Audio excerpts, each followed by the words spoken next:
کہ میں اس عظیم آستانے کے احاطے میں آپ سے خطاب کے لیے حاضر ہوں جن کو اولیاء کاملین اور مشائخ کے درمیان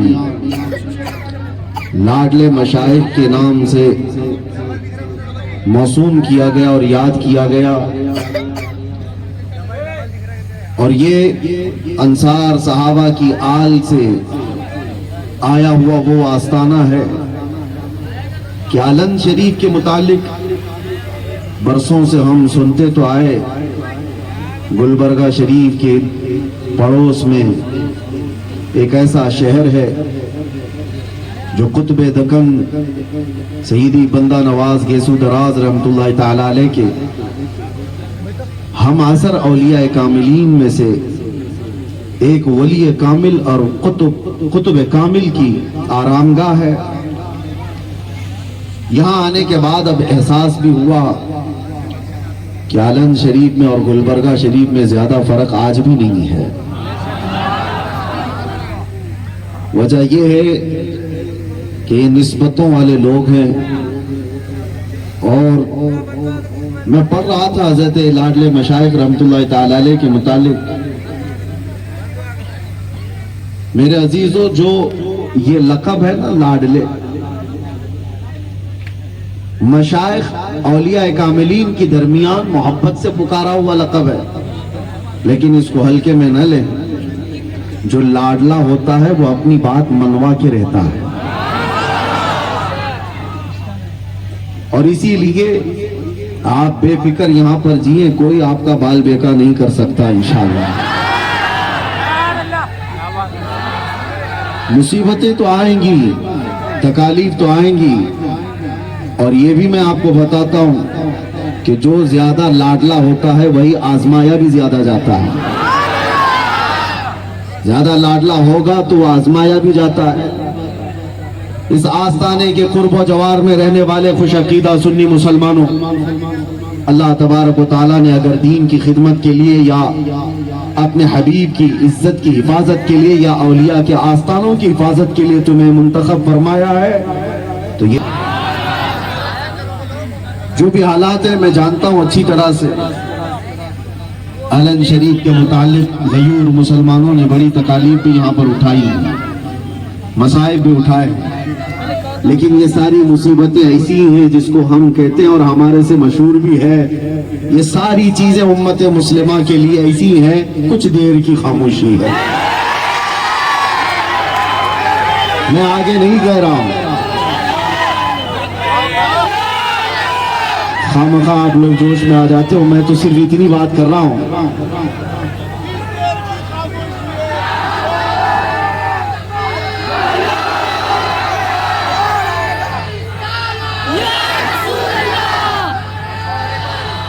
یہ بات گھر والوں کو بھی کہی جا سکتی ہے، گھر میں زیادہ مصیبتیں آ رہی ہوں، گھر میں تکلیف ہو، راشن پانی کی قلت ہو، تو انہیں بھی صبر کے لیے کہہ سکتے ہیں کچھ دیر کی خاموشی ہے، اس میں کیا بڑی دقت کی بات ہے۔ آپ سب کے لیے بھی، کل امت مسلمہ کے لیے یہ جملہ بڑا پاورفل ہے، اور اسی وجہ سے آج میں جدھر سے گزرتا ہوں دیکھا کہ جس بنیاد پر ہماری زبان بند کرنے کی کوشش کی گئی تھی، اب بچے بچے کی زبان پر وہ جملہ آ گیا۔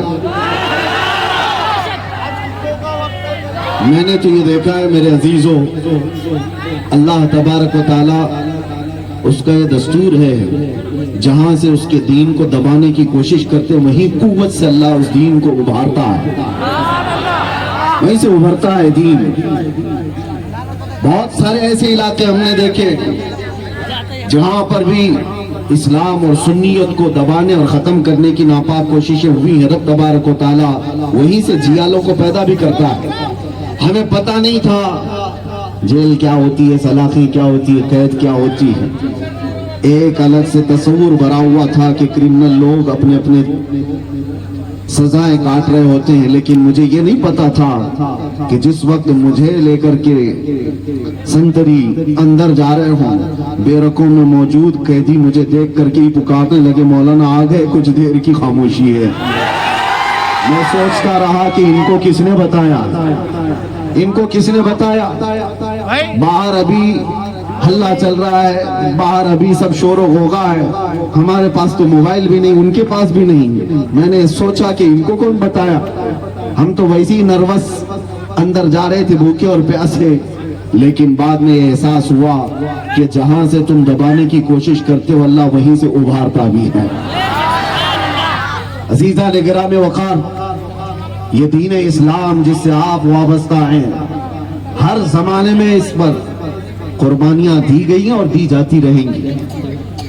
یہ قربانیوں والا وہ عظیم دین ہے جس میں جو جتنا لاڈلا رہا وہ اتنے زیادہ قربانیاں بھی دیتا رہا۔ یہی تو وجہ ہے خاندان نبوت میں سب سے لاڈلا جو بچہ تھا وہ حسین اعظم تھے، سید الشہداء، رسول کریم صلی اللہ تعالیٰ علیہ وسلم کے اس عظیم نواسے کو کیا آپ نے نہیں دیکھا؟ سب سے زیادہ قربانیاں اسی لاڈلے نے دی۔ کربلا کے میدان میں خود کی بھی اور اپنے پورے اہل بیت کی، اپنے پورے خاندان کی، یہ ساری قربانیاں میرے عزیزو جو جتنا قریب ہو، جتنا محبوب ہو، اس سے یہ قربانیاں لی جاتی رہیں گی۔ آپ کا اگر ایمان مضبوط ہے تو قربانی کے لیے تیار رہو۔ صرف حلوہ پراٹھا کھانے کا نام سنیت نہیں ہے۔ آپ صرف یہ نہ سمجھنا کہ پھولوں کی سیج پر سج کر یہ دین آیا ہے اور بغیر کسی تکلیف کے ہمارے گھر میں پہنچ گیا ہے۔ جیسے کہ آج کے حالات پر جہاں کوئی بھی مسئلے نہیں ہے، وہاں کے مسلمانوں میں صرف اور صرف کھانے پینے کی وجہ سے چربی زیادہ آ گئی، اور وہ یہ سمجھنے لگ گئے کہ دین تو بڑا آسان ہے، ہمیں کوئی مصیبت آئی نہیں ہے۔ عزیزان گرامی وقار، یہ وہ عظیم دین ہے جو آپ تک پہنچنے کے لیے نہ جانے کتنی قربانیوں کا سامنا کیا ہے۔ آپ نے کبھی سنا وہ بلال حبشی رضی اللہ تعالیٰ عنہ کو مکہ کی گلیوں میں کیوں گھسیٹا کرتے تھے؟ گرم ریت پر ننگی پیٹ کیوں سلایا کرتے تھے؟ اسی دین کو تم تک پہنچانے کے لیے۔ وہ سیدہ سمیہ جو اسلام کی سب سے پہلی شہیدہ ہیں، ان کی شرمگاہ پر تیر مار کر مکہ والوں نے شہید کیا تھا۔ عزیزو، آپ نے امام احمد بن حنبل کو نہیں سنا؟ بغداد کے بازار میں ننگی پیٹ ان پر کئی مرتبہ کوڑے مارے گئے تھے۔ 5 لاکھ حدیثوں کا حافظ کئی مرتبہ وقت کے ظالم خلفاء کے دربار میں اس عظیم قربانی کا سامنا کرتا رہا، اور ایک دو نہیں قربانیوں کی مثالیں بے شمار ہیں۔ ہم پڑھتے تھے کبھی اندر قید کے وقت زیادہ گزرتا جا رہا ہے، کچھ حالات صحیح نہیں لگتے، تو اس وقت گھبراہٹ ہوتی تو انہی مشائخ اور بزرگوں کو دیکھا تو پھر اپنی تکلیف ہیچ نظر آتی ہے۔ سیدنا امام موسیٰ کاظم رضی اللہ تعالیٰ عنہ، امام جعفر صادق کے وہ عظیم بیٹے جن کو 7 سال تک ایسی قید میں رکھا گیا تھا کہ انہوں نے سورج بھی نہیں دیکھا تھا، اندھیری کوٹری میں، پھر زہر دے کر کے جیل کے اندر ہی انہیں مار دیا گیا تھا، ان کا جنازہ وہیں سے نکلا تھا۔ امام محمد بن حسن عسکری، یہ اہل بیت میں سے ہیں، ان کو 20 سال تک قید کی مشقتوں میں رکھا گیا تھا۔ 20 سال کس کو کہتے ہیں؟ زندگی آدھی سے زیادہ گزر چکی ہوتی ہے۔ حضرت سیدنا مجدد الفسانی احمد فاروقی سرہندی، اکبر نے ان کو گوالیار کی جیل میں کتنے سالوں تک قید رکھا؟ 8 سال تک۔ اور یہ وہ علماء ذوی الاحترام ہیں، یہ مشائخ و سادات ہیں جنہوں نے اس دین پاک کے لیے قربانیاں دی۔ وجہ کیا تھی؟ صرف اس لیے کہ آنے والی نسلوں تک اسلام کا سچا چہرہ صحیح سلامت آ جائے۔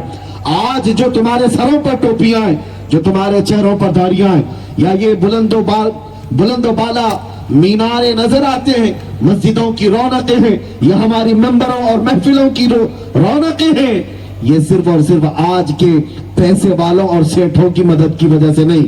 لوگ یہ سمجھتے ہیں کہ دین گوگل سے پھیل گیا ہے۔ آج جو ہر بچہ یہ سمجھتا ہے کہ اپنے دین کے مسائل گوگل سے سرچ کر لوں گا معلوم ہو جائے گا۔ نہیں میرے عزیزوں، اس دین کو تمہارے گھروں تک آنے میں بہت ساری قربانیوں کا سامنا کرنا پڑا ہے۔ اگر آج دین کے لیے کچھ قربانیاں دینے کی بات آئے کائیں شائیں نہ کرو، بلکہ یہ دین وہ ہے جہاں پر ختم کرنے کے لیے ہر ممکن کوشش کی گئی۔ آج بھی میں آپ سے کہتا ہوں، زیادہ سے زیادہ کیا ہوگا؟ قید۔ آپ لوگ یہ سوچ رہے ہیں کہ میں ابھی منبر پر کھڑے ہو کر وہی پھر پڑھ رہا ہوں جس کی وجہ سے 8 مہینے اندر جا کر کے آیا. لوگ یہ کہتے بھی ہیں کہ پھر سے وہی تمہارا طریقہ شروع ہوا. میرے عزیزوں کل بھی ہم غلط نہیں کہہ رہے تھے, آج بھی ہم غلط نہیں کہہ رہے ہیں. غلط کہتے تو اس سے ڈرتے تھے. اگر حضور پاک کے عشق کی بات کرنا یہ جرم ہے تو یہ جرم ہم ہر بار کریں گے اور 100 بار کریں گے. صرف اتنا ہی نہیں, محبت مصطفیٰ میں بات کرنا جرم ہے تو 100 بار کیا 1000 بار کیا ارے سرے دار بھی کریں گے انشاءاللہ. آج سے میں کہتا ہوں زیادہ سے زیادہ کیا ہونے والا ہے, جس سے خوف و ہراس کا ماحول آج پورے ہم ہر علاقے میں دیکھ رہے ہیں. ڈرے سہمے ہوئے لوگ اپنی داڑیاں کٹوائے, اپنی ٹوپیاں چھپائے اور ایک لبرل بننے کی کوشش کرتے ہیں اور ایک نیوٹرل آدمی بن کر جینے کی کوشش کر رہے ہیں. ناموں کو بھی چھپایا. کچھ نہیں ہوگا. نہ تمہاری داڑھی تمہیں موت لا سکتی ہے, نہ تمہاری ٹوپی تمہیں موت لا سکتی ہے. ایک بات یاد رکھنا, رب تبارک و تعالی جب تک نہ چاہے, اگر اللہ تبارک و تعالی چاہے تو مچھر سے بھی موت ہو سکتی ہے, اور اگر رب نہ چاہے تو کسی مودی یوگی سے بھی موت نہیں آ سکتی. آپ کیا سمجھتے ہو کوئی موت کا فرشتہ ہے جو ڈرا رہا ہے؟ نہیں, اللہ رب العزت کی ذات پر یقین رکھو. آپ یہ کہہ رہے, پھر سے ہم وہ کہہ رہے, کیا ہوگا, ہمیں جس جگہ سے گزارنا تھا گزار لیا, ہاں گزرتے رہیں گے انشاءاللہ اور یہ بولتے رہیں گے, اس لیے کہ ہمیں پتا ہے ہماری گردنیں کٹ جائیں گی. زیادہ سے زیادہ دنیا میں یہی ہو سکتا ہے. اس سے اسلام ختم نہیں ہوتا, اس سے اسلام ختم نہیں ہوتا. آپ نے کبھی دیکھا ہے, آپ نے کبھی دیکھا ہے ہم سے پوچھنے والے کہ حالات کے اعتبار سے آپ ڈرتے کیوں نہیں ہو؟ ہم نے ان لائٹوں کو دیکھا ہے, ان کے اطراف جو پتنگے آتے اڑتے ہیں ان کو کیا کہتے ہیں جانتے ہیں؟ پروانہ کہتے ہیں. چھوٹے چھوٹے کیڑے جو آتے ہیں ان کو کیا کہتے ہیں؟ پروانہ. اور یہ شمع کے اطراف گھومتے پھرتے کیوں آتے ہیں؟ یہ ان کو روشنی کی ضرورت ہے یا کیا ہے؟ نہیں میرے عزیزوں, یہ پروانے جان دینے کے لیے آتے ہیں. شمع کے اطراف گھومتے پھرتے ہیں اور جان دے کر چلے جاتے ہیں. اور حیرت کی بات ہے, 1 مرا 2 مرا 3 مرے, ان کو دیکھ کر کے دوسرے کیڑے پیچھے کیوں نہیں چلے جاتے؟ ہمارے سارے بھائی تو اس روشنی کے اطراف مر رہے ہیں, ہم کیوں جائیں؟ نہیں, ان پروانوں سے پوچھو تو وہ بتائیں گے. ارے میاں تم ہم سے پوچھتے ہو ہمارے بھائیوں کی موت ہو رہی ہے پھر بھی ہم شمع کے اطراف کیوں جا رہے ہیں؟ اس لیے کہ سن, ہم پیدا ہی ہوئے ہیں شمع کے اطراف گھوم کر جان دینے کے لیے. اسی طرح میں آج سے کہتا ہوں, جو دنیا ہم سے یہ سوال کرتی ہے پھر بھی آپ عزت رسول کی بات کیوں کرتے ہیں, ان حالات میں عشق مصطفیٰ کی بات کیوں کرتے ہیں؟ مارے جاؤ گے, کاٹے جاؤ گے. ہم خوشی سے کہتے ہیں ہم دنیا میں آئے ہی ہیں اس کام کے لیے. یا رسول اللہ, دہن میں زبان تمہارے لیے, بدن میں ہے جان تمہارے لیے. ہم آئے یہاں تمہارے لیے اور اٹھے بھی وہاں. ہماری زندگی کا مقصد یہ ہے, زندگی یہ نہیں کسی کی کسی کے لیے, زندگی ہے نبی کی, اور نہ سمجھ مرتے ہیں زندگی کے لیے, جینا مرنا ہے سب کچھ نبی کے لیے. یہ بات